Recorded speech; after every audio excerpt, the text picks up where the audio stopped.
오늘날은 이제 교회라고 그러죠. 교회라고.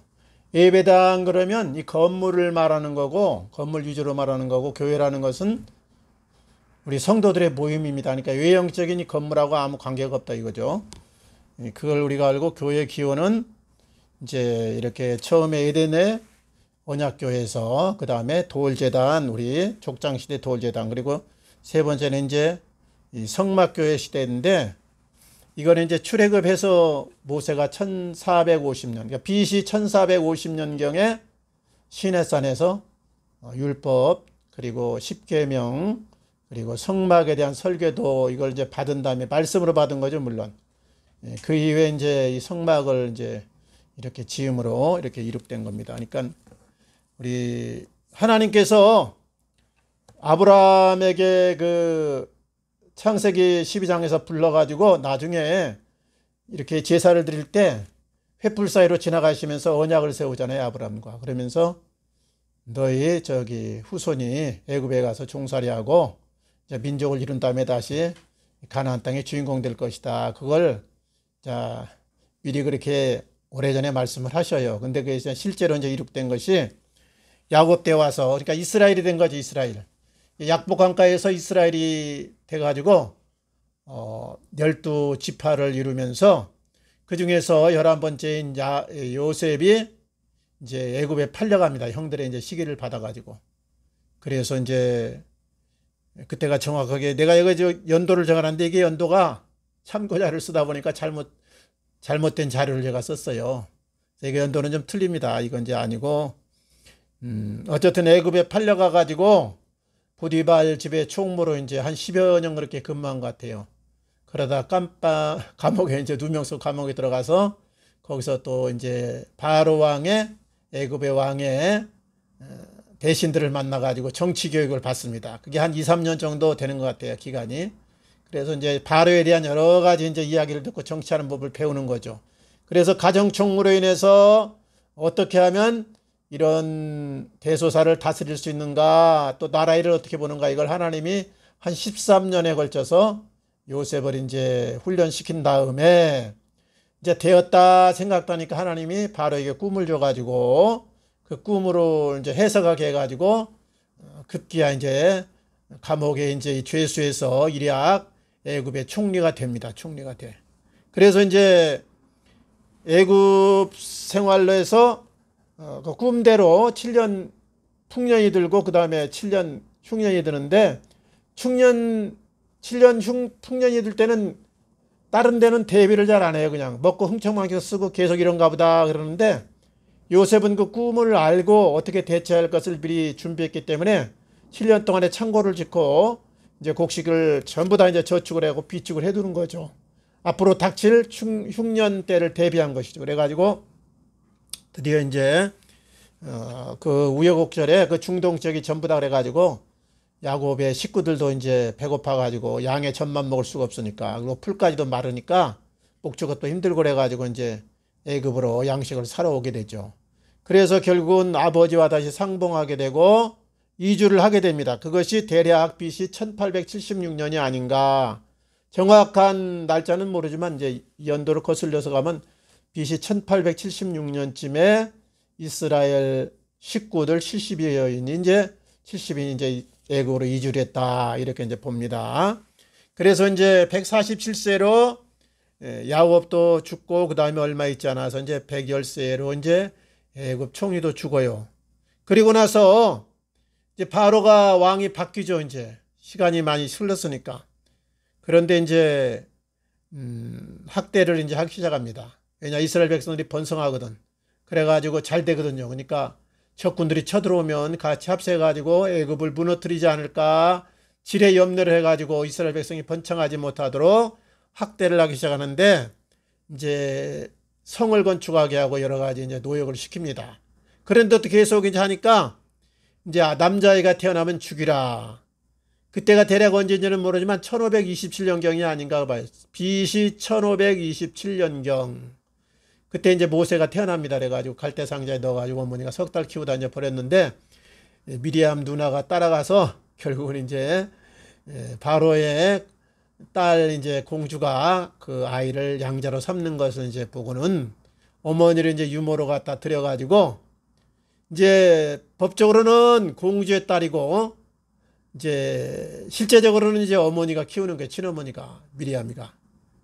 미리암이 아니고 이제 친어머니 요셉에서 이제 키우게 됩니다. 그래가지고 결국은 이제 바로의 그 학문, 애굽 학문도 배우고 또 무술도 배우고 그 다음에 히브리 교육도 받고 이래가지고 민족의 정체성을 이제 갖게 되는 거예요.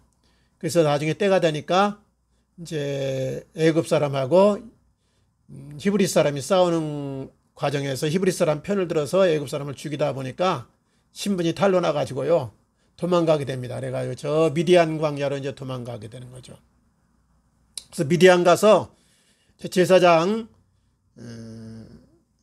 보디발 제사장이 이제 거기 미디안 이제 가나안족 미디안 제사장이 이제 집에 가서 이제 거기서 살게 되는데 한 40여 년간을 삽니다. 그러니까 애굽에서 궁중에서 교육받으면서 히브리 교육받고 애굽에 그런 아주 신학문 교육받고 무술 교육받고 40년. 그래서 이제 80세에 미디안 가가지고 이드로의 이제 장인 이드를 만나가지고 거기서 이제 십보라 큰딸하고 결혼해가지고 또 아이를 이제 낳고 그렇게 사는데요.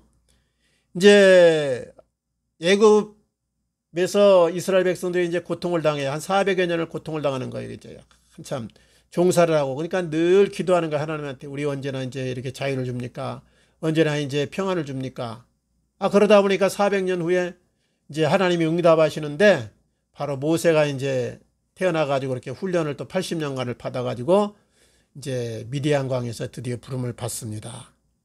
그래서 그때가 대략 언제인지는 모르는데 1446년이나 7년쯤 되지 않았을까 이렇게 보고 있어요. BC 1446년이나 7년. 그래가지고 이제 거기서 하나님의 부름을 받고 아론과 더불어서 바로왕 앞에 나가서 출애굽에 대한 것은 이제 요구를 합니다. 우리를 보내소서. 우리가 이제 도망가겠습니다. 가나안 땅을 가야겠습니다. 이렇게 말하는 건 아니고 이제 광야에 가서 하나님께 제사를 드려야 됩니다. 그런데 이 애굽 땅에서 드리면 애굽 사람들이 여호와 하나님을 섬기는 것을 잘못 알아가지고 오해해가지고 우리를 돌로 칠까 두려우니까 우리가 광야로 나가서 드려야겠습니다. 사람 없는 사막으로 가겠습니다. 그래가지고 이제 그렇게 해가지고 탈출을 하게 되는 거죠. 10가지 재앙을 거쳐서 마지막에 유월절 사건을 통해서 유월절이라는 건 뭐 유월절 넘어갔다 이 말이에요. 넘어갔다. 죽음의 전사가 초태상 짐승도 마찬가지고 사람도 마찬가지고 장자를 죽이는데 이스라엘 백성은 문설주에 양의 피를 갖다 발라가지고 그런 집은 넘어갔다. 그 밤에 유월절에 넘어갔다. 그래서 유월절을 마치고 그때가 어느 때인지 정확히는 모르지만 한 4월 때쯤이나 뭐 그 정도 되지 않았을까 그렇게 추측을 합니다. 그래서 부활절하고 이제 맞먹는 그 시기죠. 보통 3월 말이나 4월 초. 그래서 이제 1450년 BC 1450년경에 출애굽을 한다. 이렇게 출애굽 한 1, 2년 차이는 있을 수 있는데 어쨌든 그래가 출애굽해 가지고 나중에 이렇게 가나안 입구까지 갔다가 다시 정탐해 가지고 또 이렇게 오버하는 바람에 이제 다시 광야로 들어와 가지고 40년간을 헤매게 되는데 1450년에 중요한 사건이 시내산에서 모세가 이제 올라갑니다. 금식을 해서 40일간 있으면서 시내산 언약을 맺어요. 그러니까 이 에덴에서 하나님이 선악과 언약을 맺었고 아브라함과 횃불의 언약이라고 하기도 하고 아브라함과 이 돌제단 언약을 맺어요. 제단에 이제 이렇게 양의 피, 짐승의 피를 잡아가지고 쪼갠 사이로 하나님이 지나가면서 언약을 맺고 그러면서 내가 이제 너와 너희 후손에게 이제 이렇게 복을 주겠다 그러면서 갈대우르에서 불러낸 이후에 그렇게 언약을 맺어요. 그걸 이제 횃불 언약이다 그렇게 말하게 해요. 이제 그리고 이제 그 다음에 이 시내산 언약 이거는 시내산에서 뭐 시내산은 그렇게 뭐 높고 막 숲이 울창하고 그런 산은 아니고 지금 뭐 돌산이고 그렇게 크게 높지도 않은데 어쨌든 광야에서 그렇게 시내산에 올라가 가지고 드디어 이제 모세가 40일간 있으면서 받은 것이 뭐냐 그러면 이제 크게 보면 세 가지예요. 십계명, 두 돌비, 예? 하나님과 관계에서 첫 번째 돌판, 두 번째 인간관계 돌판, 십계명을 받은 돌판, 그 다음에 두 번째가 이제 성막설계도, 이제 내가 기거할 이제 이 집을 이제 하나님이 이제 상징적으로 한 거죠. 하나님은 뭐 공간이나 이런 모든 장소 이런 걸 다 초월하시는 분인데 어쨌든 이제 성막에 대한 설계도를 받아오고 세 번째는 율법을 받아요. 율법이 조목조목 따져보니까 뭐 613가지라고 그랬는데 자장 그때 다 어떻게 받는지는 모르지만 그걸 다 받아서 따로 기록해 준 건 아니고 말로 이제 구두로 받는 거죠. 구두로. 또 뭐 옛날엔 종이가 이렇게 뭐 없고 그러니까 하나님 그냥 돌판에다 새겨 주셨고 그 다음에 이제 말씀으로 받아. 근데 모세가 어쨌든 기억력이 좋아서 그런지 성령의 감동감으로 나중에 다 이걸 기록하죠.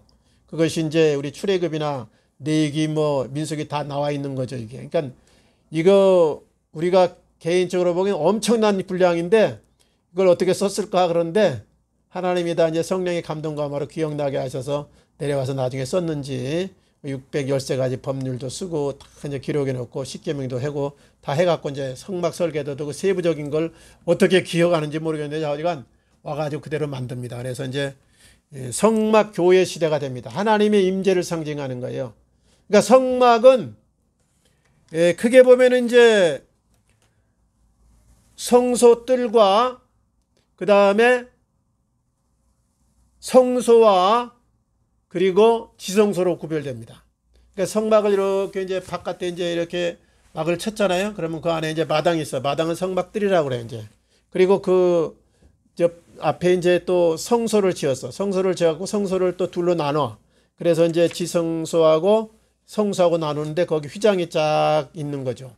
그래가지고 여기 나온 대로 성막은 성소들과 성소와 지성소로 구별된다. 성소는 뜰의 번제단과 물두멍. 뜰에는 번제단하고 물두멍이 있다. 번제단은 뭐 하는 거예요? 짐승을 갖다 잡아서 불태우는 거죠. 제사 드리는 거예요. 그 다음에 이제 물두멍은 이제 씻는 겁니다. 그 다음에 이제 성소로 들어가면은, 성소 가까이에 향단이 있고, 그 다음에 성소 양편에 떡상과 등대가 있다. 등대에 이제 촛불을 켜놓은 거죠, 옛날에는. 그 기름을 갖다 넣고 켰어요. 초가 아니고 정확하게 말하면. 기름을 넣어가지고 거기다 이제 불을 붙여놓은 거죠. 항상 켜놓습니다. 그 다음에 이제 떡상이 있어, 떡상. 상징적인 건데 다. 그래서 이 성령의 역사와 이제 진리의 역사, 이렇게 이제 요즘엔 표현을 하는데요. 어쨌든 떡상과 등대가 있었다. 그리고 이제 지성소 안에는 법궤가 있어, 법궤. 법궤는 뭐냐면은 하나님의 임재를 상징하는 것이에요. 그러니까 법궤 안에 뭐가 있었는지 정확히는 나중에 이제 기록이 나오는데 뭐가 있냐면 아론의 쌍난지팡이, 그 두 돌비, 그러니까 십계명 두 돌비, 그 다음에 광야에서 먹었던 양식 만나, 그 세 가지가 있었다. 이제 그렇게 처음에 기록이 나옵니다. 나중에 이제 그 법궤가 어디로 가가지고 뭐 없어져서 지금 확실히 이제 알 수는 없는데 자장 그렇게 돼 있어요. 그 다음에 법궤 그 뚜껑이 그게 속죄소예요, 속죄소. 이제 두 그룹이 이제 천사가 이렇게 휘하고 여기에 속죄소가 하나님의 임재를 상징하는 것이거든요. 그러니까 법궤가 하나님의 임재를 상징하는 것인데 전체가 그 뚜껑에다가 이제 속죄소라고 그래, 뚜껑을. 그러면 거기다 양의 피나 이제 염소의 피 같은 걸 이제 다 뿌려. 그러면 이제 백성들이 죄사함 받는다. 그래서 1년에 한 번씩 대제사장이 지성소에 들어가는 것이죠. 그 6월절 때 들어갑니다. 그래가지고 이제 지성소는 아무나 못 들어가니까 끈을 묶어가지고 혹시나 이제 무슨 사고 나면은 방울소리를 또 달고 들어갔는데 딸랑딸랑 소리가 안 나면 이제 들어가면 큰일 나니까 끈을 이제 잡아 빼가지고 다리에다 묶었던 줄을 해가지고 이제 제사장을 이제 끌어내는 거죠. 그래서 이제 그 법궤에 있는데 지성소에 들어가서 이상도 보기도 하고 여러 가지 음성도 듣기도 하고 이제 그런 일들이 나타납니다. 그러니까 이 하나님께서 시내산에서 말씀하신 이후에는 하나님의 임재가 성막 안에 이제 이렇게 상징적으로 되어 있었다. 그래서 어디를 행하면은 법궤를 메고 항상 행하잖아요, 법궤를. 성막 자체는 워낙 크니까 들고 갈 수 없으니까 이제 요단강을 건널 때도 제사장들이 이제 법궤를 메고 여리고성을 또 돌 때도 법궤를 메고 그렇게 빙빙빙 이제 7바퀴 돌고 뭐 마지막 또 7바퀴 돌고 그러잖아요. 그래서 이제 그 시대에는 족장 시대는 장자가 이제 하나님과 이제 제사 관계를 드렸어요. 그래서 장자의 명분이 아브라함에게서 이삭, 이삭에게서 그 다음에 이스라엘인 야곱, 그리고 이제 이렇게 쭉 내려오다가 이제 그 다음에는 네 지파, 성막 시대 때부터는 네 지파가 이제 이걸 담당하게 되는 거죠. 성막의 모든 일들을. 그리고 그 중에서 특별히 네 지파 중에 아론과 아론의 후손이 제사장을 맡습니다. 제사장. 그래서 그때부터 네 지파를 위해서 11조라는 것을 도입하고, 그리고 또 아론의 이 후손들을 위해서 또 그 레위인들이 또 11조를 내고, 이게 이제 도입되는 거예요. 11조는 맨 처음에 멜기세덱에서부터 시작해가지고 야곱이 바단 아람 가는 길에서 베델 광야에서 이제 하나님과 서원하건데, 이제 그 이후에 이제 신약 시대 오면은 이게 이제 전부 하나의 그림자고 상징적이기 때문에 더 이상 이제 제사를 드린다거나 이제 뭐 이렇게 성막에서 또 뭐 한다. 그러니까 성막이 그 다음에 성전으로 오는 거예요. 솔로몬 시대 이제 와서 왕정 시대를 거쳐서 사울왕 40년, 다윗왕 40년, 솔로몬왕 40년, 120년 왕국 시대를 거치면서 솔로몬 때 와서 드디어 이제 성전을 건축하는데, 성막은 이제 이동하기 좋게 이렇게 임시로 만들어 놓은 거고, 성전은 이제 견고한 이런 건축물로 만들어 놓은 것인데 성전 시대가 되는 거죠. 근데 이제 에덴의 언약교회에서 돌제단으로 해서 성막으로 해서 성전으로 해서 신약의 교회로 오는데, 가장 핵심적인 건 이제 신약의 이 교회하고 이 성전 선막 시대는 완전히 다르다. 그러니까 예수 그리스도의 피공로로 인해서 예수 그리스도의 가르침을 가지고 구원받은 것에 대해서 찬양하고 감격하고 하나님의 뜻을 되새김질하는 것이 교회고, 성전이나 성막이라는 것은 죄사함을 받기 위한 이런 하나님을 대면할 수 있는 이런 것이 성전이에요. 성막. 그러니까 구약에는 성전과 성막이 반드시 있어야 되는 거예요. 그러면 이제 신약에 오면 이 건물은 필요 없는 거예요. 건물은 의미가 별로 없어. 이제 성도들, 부름받은 하나님의 백성들의 모임이 필요한 거죠, 이거. 그래서 오늘날 성전 건축을 위해서 뭐 헌금하자, 그리고 성전 건축을 잘하면 복받는다, 이건 좀 안 맞는 거예요. 이거 그런 개념이 없어. 이제 이게 구약에는 있어. 그게 반드시 속죄소가 있어야 되고, 죄사함 받기 위해서 성막이나 성전이 반드시 필요했기 때문에 이걸 엄격하게 하나님이 말씀하셨고, 성전을 안 지으면 핫겟을 통해서 왜 성전 안 지었냐 야단도 쳤는데, 신약에 오면 그게 아니라니까. 이미 다 죄사함의 역사가 이루어지고 완성된 것인데, 단지 성도들이 모임이 이렇게 말씀 듣고 하나님을 찬양하기 위해서, 하나님을 가까이 하기 위해서 필요하게 우리가 이렇게 건물을 사용하는 것이지, 큰 교회 건물 안 지은 교회 많잖아요. 그러니까 이 건물을 너무 화려하게 지면 하나님 앞에 오히려 잘못이고, 이제 인재를 양성해야 되는 거지, 하나님의 사람을. 어쨌든 이 지파적인 이제 개념으로 개인 족장 시대에 그런 제단을 쌓았던 거기서 레위 지파가 담당하고 아론의 후손들이 담당했다. 그래서 우리가 이게 모든 역사는 하나님이 성별을 위한 거예요. 성별. 그러니까 하나님의 백성으로서 바르게 살고 하나님의 뜻을 따라서 남은 육신의 때를 살아라, 이걸 가르친 겁니다. 그러니까 이 성전, 성막, 뭐 교회, 이 모든 것이 세상을 살면서 우리가 변질되지 않게 하나님이 자꾸 성별을 시키는 거예요. 교회를 통해서 예배하게 하고, 말씀을 들으면서 하나님의 뜻을 다시 되새김질하게 하고, 하나님과 다시 가까이 하고. 그래서 우리가 영적인 죄는 하나님을 멀리하는 것이 죄거든요. 아담이 하나님의 이 명령을 어기는 것이 바로 악이고, 명령을 그대로 순종할 때는 선이 된 것처럼 하나님의 뜻을 쫓으면 우리가 하나님 안에서 하나님 주신 평안과 복을 누리게 되고, 하나님을 멀리하면 영적으로 이미 저주받아서 사탄마귀의 올무와 그리고 계계에 말려들 수밖에 없어서 화를 자초하게 되고. 그래서 지금은 이제 이 성막 성전 시대를 거쳐서 교회 시대에 왔다. 한 주간도 승리하시고, 우리가 이 가나안 땅은 영적인 모형인데 천국의 모형이고, 육신적으로는 뭐 형통의 모형은 아닙니다. 잘 부자 되는 모형은 아니고, 하나님과 가까이 하는 삶의 모형이다. 예?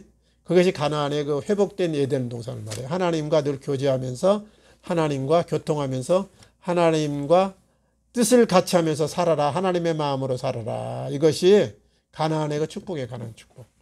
우리 한 주간도 승리하시고 내일 우리 황은서 전사님 또 발인식 또 뭐 하관 예배 있는데 좋게 잘 또 감당하도록 그렇게 해주시기 바랍니다. 같이 기도하겠습니다. 아버지 감사합니다. 우리를 사랑